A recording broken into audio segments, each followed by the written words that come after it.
আশা করি সবাই ভালো আছেন এবং সুস্থ আছেন। যথারীতি পোল্যান্ড সম্পর্কে কনফিউশন পার্ট 5 এর 3টা প্রশ্ন নিয়ে আপনাদের সামনে হাজির হয়েছি। আপনাদের 3টে জিজ্ঞাসা ছিল এবং সেই 3টে জিজ্ঞাসা আমি আপনাদেরকে আজকে ক্লিয়ার করার চেষ্টা করব।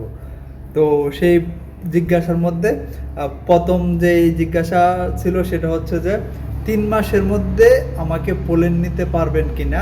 এক ভাই আমাকে কমেন্টসে জানতে চাইছে কেউ নাকি তাকে এই কথাটা বলেছে তাকে 3 মাসের মধ্যে পোল্যান্ডে নিতে পারবে।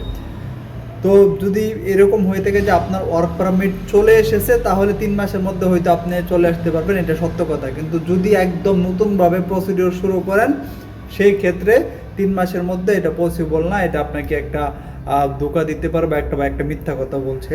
যদি ওয়ার্ক পারমিট আসে তারপরে আপনি 3 মাসের মধ্যে হয়তো বা পারবেন, যদি সব কিছু দ্রুত হয়ে যায়, যেমন আপনার অ্যাপয়েন্টমেন্ট ডেট, আপনার ইন্ডিয়ান ভিসা, তাহলে হয়তো পসিবল। আচ্ছা, দ্বিতীয় যে কোয়েশ্চেন সেটা হচ্ছে যে ভাই ইমার্জেন্সি ডেট নেওয়া যাবে কিনা। নতুন যে সিস্টেম হয়েছে যে আপনার ড্রর মাধ্যমে ডেট নিতে হয়, এখানে ইমার্জেন্সি কোনো ডেট আছে কিনা।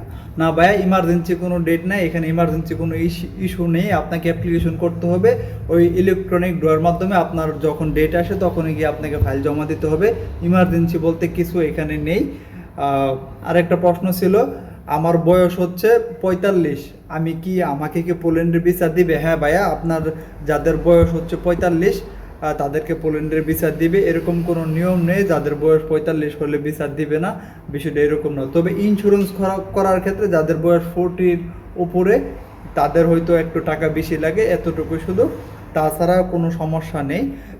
যাদের বয়স 45 তারা অ্যাপ্লিকেশন করতে পারবেন, যাদের বয়স 50 তারাও পারবেন। এতে ভিসা দিবে কি দিবে না তার সাথে কোনো রিলেশন নেই। আপনার সব কিছু ঠিক, ডকুমেন্ট ঠিক থাকলে ভিসা আপনাকে দিতেও পারে। তো সবাই ভালো থাকেন, সুস্থ থাকেন, আল্লাহ।